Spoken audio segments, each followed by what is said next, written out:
When designing a database for a company or organization, the first thing we want to do is identify the entities.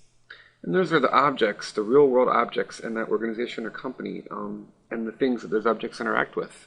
Could even be business processes like transactions, or actual objects like employees and vendors and orders and products and things like that.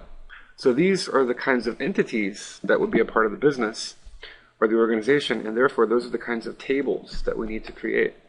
So we're going to use the tool Access, very, very nice, simple database creation tool. We're just going to open up Microsoft Access 2010, and I want to start with a blank database, okay? And I'm just going to throw this over on the D partition. I've got Deep Freeze installed here, so I want to make sure that I save this in. And we'll do a database for Acme Incorporated, the famous company used by coyotes everywhere to catch roadrunners. All right, so here's our database, Acme, and we'll go ahead and create it. And notice that it launches me into sort of an overview here of tables, things that I could create. So I want to make some tables to conform to the entities that would be in my organization. So one of the first things is you either have employees or volunteers, depending on whether it's a for-profit or non-profit type organization. So that's sort of the very first thing that we'll do. And basically this is, if I get out of here, this is what, sort of right now we don't have any entities, we don't have any tables. So I'm going to go to Create, and I'm going to go to Table.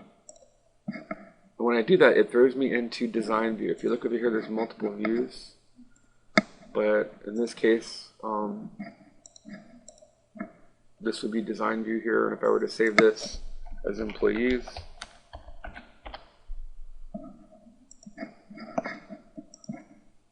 this throws me into Design View, okay? And remember that you always have a primary key to identify things in a database. An auto number is sort of a good default because that way it just automatically increments every time you add a new record. And that way it'll always make sure that employees with that ID map to another employee. But I mean, it doesn't have to be auto number. You could just as easily make your primary key text-based and give each employee an ID or something. It doesn't matter, but just remember that the type of key that you use, it's that's going to affect how you sort the database. It could affect searches, relationships, things like that. Look at all the different data types we can select from here. So, if you don't like auto number, if I wanted to do text, I could do that. And then that would be field name. That's going to be the primary key. And then you don't really need to fill this out, but you could. Primary key used to index database. Right? It's a unique value used by every item to index the database. And I can either use my mouse to click on over to the next field, or I could just hit tab.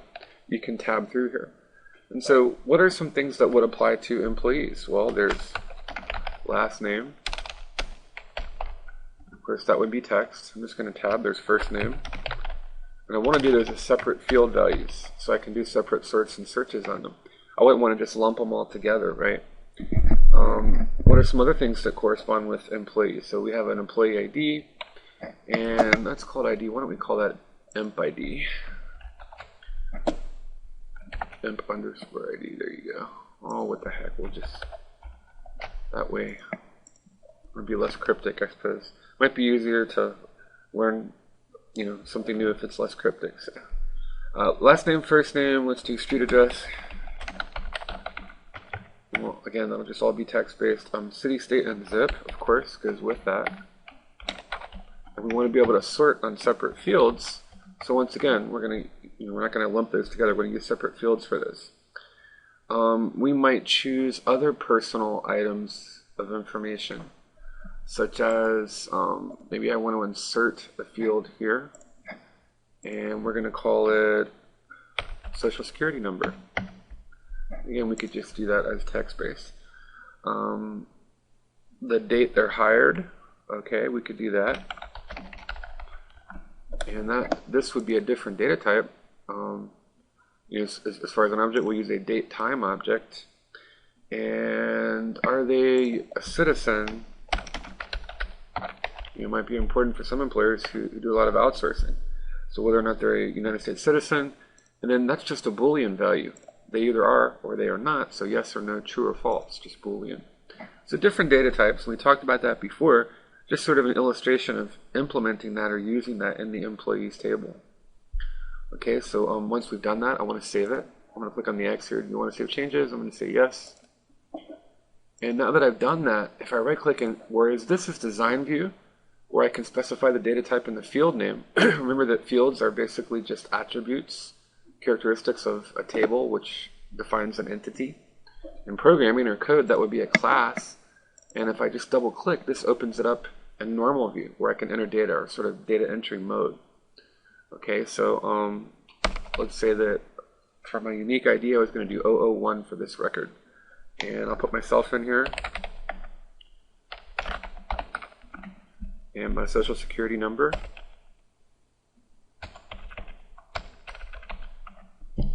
And my street address.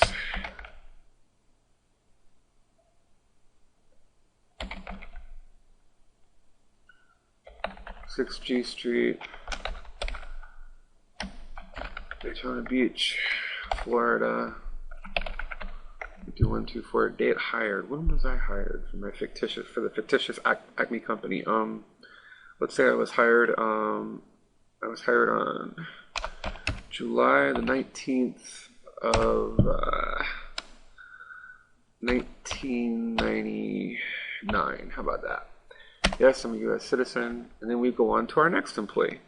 So, 02 and Coyote and Wiley, and his social. Again, we're just giving him a fictitious social there.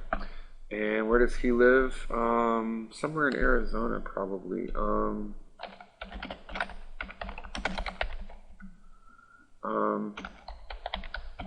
I don't know. Where exactly does Wiley Coyote live? Who knows? Who knows what that zip is? But we'll just make something. When was he hired? Let's see. He was hired on. He was hired on the 13th of December of 2002. And let's say he's also a United States citizen. And now we'll do our next employee. All right. So 01, 02, 003.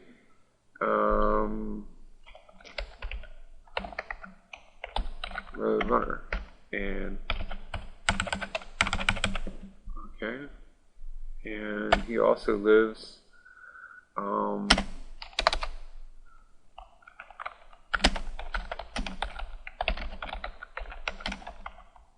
Wide Open Spaces Road, Phoenix, Arizona. Since we're using, let's just use the two-state code there. So we'll say AZ. And pull that back a little bit. State and zip. Maybe reorder these columns a little bit so we can see everything there. And let's say that he was hired on, he's been there a while, so November 12th, and it was 1998. Okay. And let's throw some more employees in there. Smith, Joe, and he's 1-1. And he lives on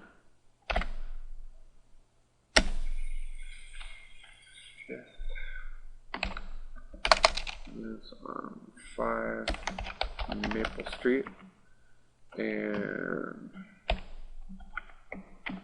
New York, if there is such a place. And let's say he was hired on 04/15/2005, and we'll make Roadrunner U.S. citizen. We'll do 2 who are not. Smith, and let's do Johnson, Reed, and let's do 22222. Social there, and 7 7 6th Avenue, and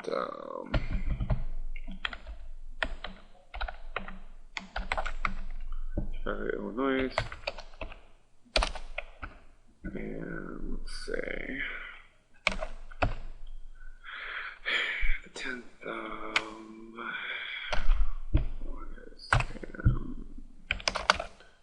2006, and let's do 7, also Smith, and it will be Stacy, and let's see, she lives in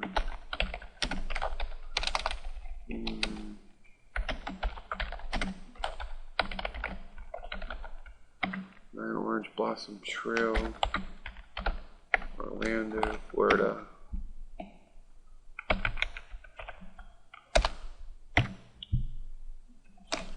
Obviously, we're doing some telecommuting or something here. And let's say November the 10th, 1999. Okay. And it should be a U.S. citizen. And let's do one more here. Let's do let's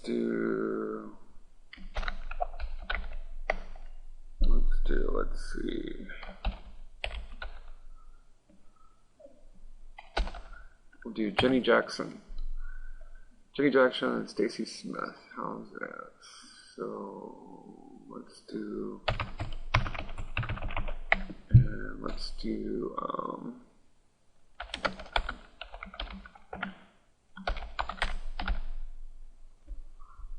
Alafaya Drive, Orlando, Florida. And then we also hired on the same date there. All right. So that would be kind of our employees table. And then I'm just going to save it. And now if I open it, I can see, here's data entry view, and then I can also we can modify it if we don't want it to go to design view. And that would take care of actually creating the table. Now let's define some more entities here, and we'll create some more tables. So I'm going to go to the Create tab, and this time we're going to take a shortcut. So instead of me clicking on Table and then saving and then right-clicking and switching to Design View, I'm going to click on Table Design, which will open up a new table right into Design View.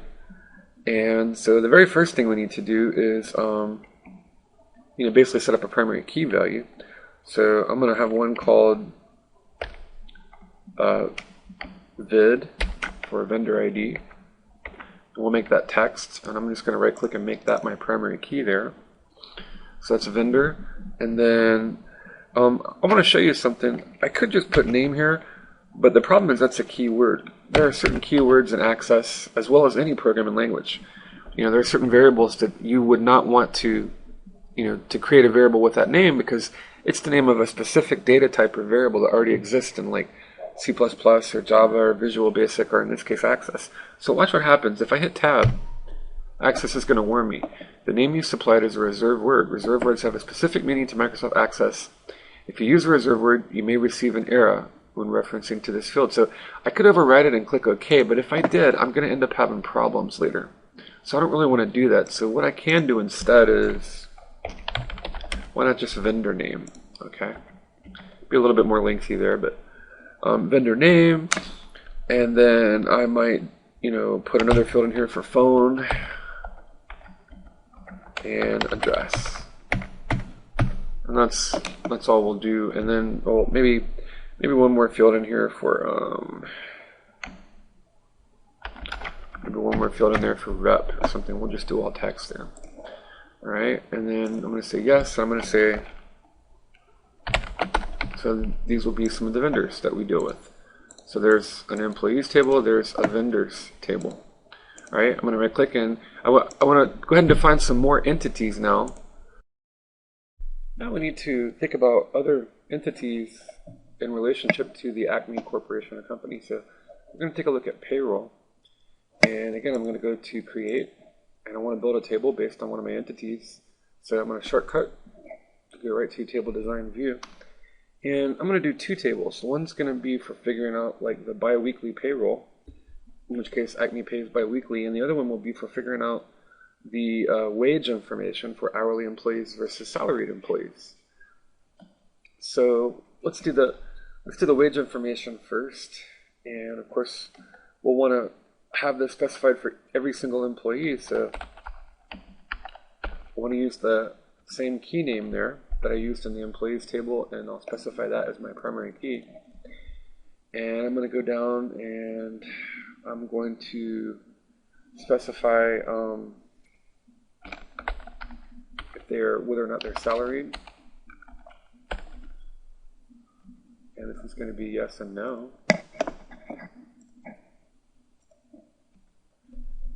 And if they are salaried, we'll fill out a salary pay. If not, it'll just be 0. And if they are hourly, we'll fill out an hourly rate. Okay? And let's do our data type. Let's see, we'll do Boolean for salary, yes or no. We'll do text for the key. Salary pay, let's do both of these as currency and currency. Okay, so we're not salaried, yes or no. And of course, if they are salaried, then hourly rate would be 0, and if they're not salaried, then salary pay would be 0. Salary pay, and we could call it hourly rate, hourly pay, I don't know. I guess it depends. Alright. We'll save the changes, and let's call this one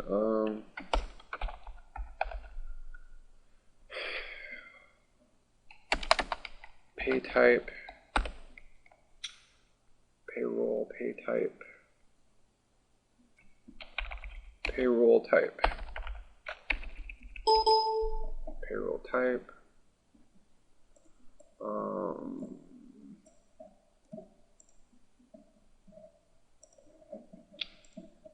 Alright, and we'll want to add every employee there.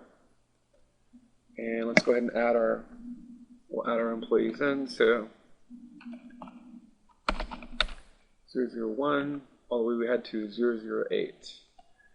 And whether or not we'll make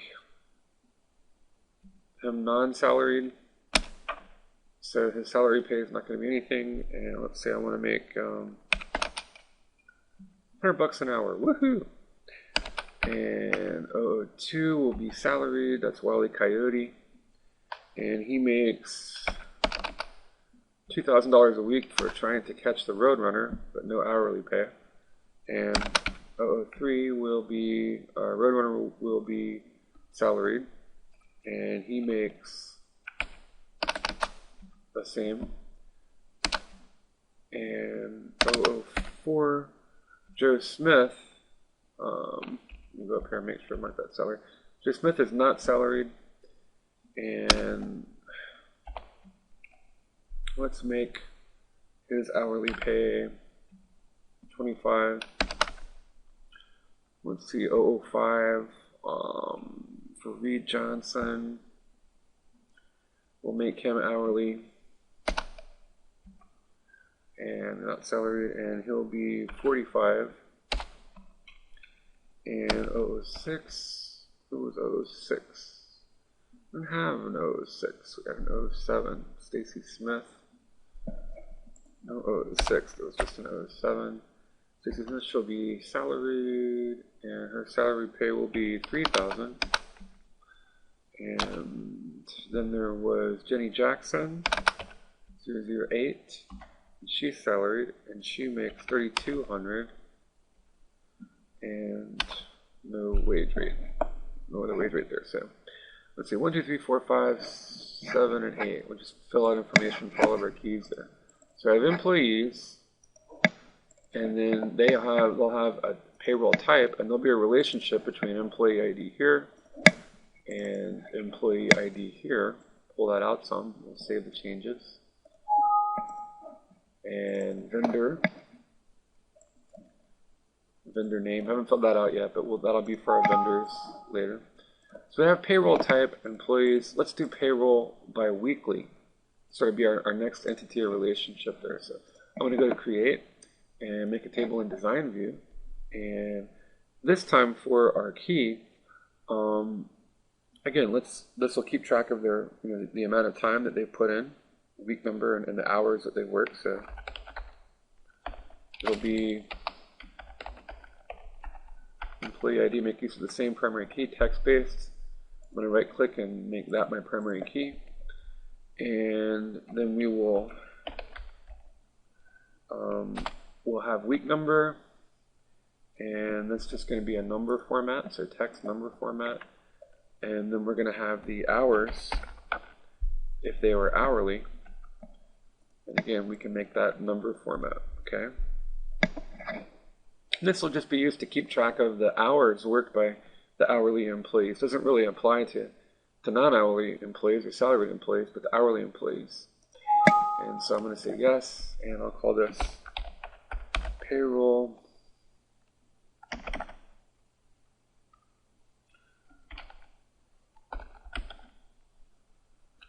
let's see, we'll call it bi-weekly hourly earnings. We get paid bi-weekly, so bi-weekly hourly earnings, the name of our table there. Alright, so employees, payroll type, and payroll bi-weekly hourly earnings. And there would be many more entities in Acme, but these four tables here, these four entities will just let us get started, at least doing things like creating queries and reports and forms, and just looking at some of the bits and pieces in Access as far as how they relate to a relational database. Now let's populate the payroll bi-weekly hourly earnings table with some data. And to do this, I can open it up in normal data entry mode. Let me pull this out here. And as long as I only have, remember this is acting as a primary key value. So as long as I only have one value, in this case for week 1, I'm good. But what if I wanted to enter the data for week 2 for the same employee? So, I'm 001, week 2. Let's say that I put up, now watch what happens. This will create an error when I hit tab. It'll tell me, hey, you can't do that. I can't create duplicate values in the index. Okay, so here's a situation where it's not the best idea. Remember, you want to try to avoid using compound primary keys, but at least to get it to first normal form, not to second or third normal form, where we'll have to do away with that compound primary key. But for now, a way to get around this is we're going to have to modify this so we're not just using this as the primary key. We can't have two values here that have the same values, that where only one column is acting as primary key. Now what if we combine it? So what we'll do is we'll have employee 001 week 1 and employee 001 week 2. So we can combine both week number, our week, and employee ID. And then if that compound primary key would be unique, because we'd have 0011 and 0012, and all the way down for different employees. So let's do that. So I'm just going to exit out, and then no, I don't want to save changes. Okay, yes. And we'll open this table into design view. And what I'm going to do is I'm going to right click and I'm going to remove the primary key, and I'm going to hold down the control key, select both, and then move the cursor where it turns into a line there, and then select primary key. And that makes a compound primary key with employee ID and week. And I'll save the changes and open up the table again, and now watch what happens. Now if I put 001 and week 2, well, since it's the combination of both of these fields acting as the primary key, 0011 and 0012 are completely, two unique different values. So let's say that I work 55 hours there, right? And then I just want to fill that data out for each of my subsequent employees, under employee ID. So 0021, and let's see, they were salaried. So we'll just assume that a salaried employee gets paid for 40 hours, whatever the case there. All right, 003, 1, 40, 03, 2, 40, 004, which was hourly, and that was 25.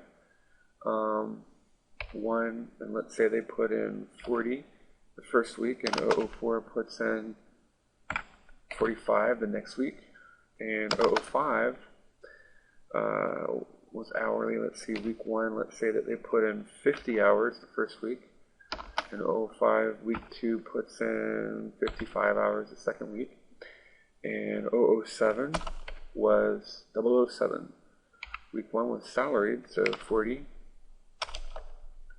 to 40, and then 008 is also salaried. Okay, so that would take care of adding the bi-weekly payroll data for our employees. And I'd click yes, and then just make sure that things. So there's our week data. Here is our payroll type data, and here is our employee data.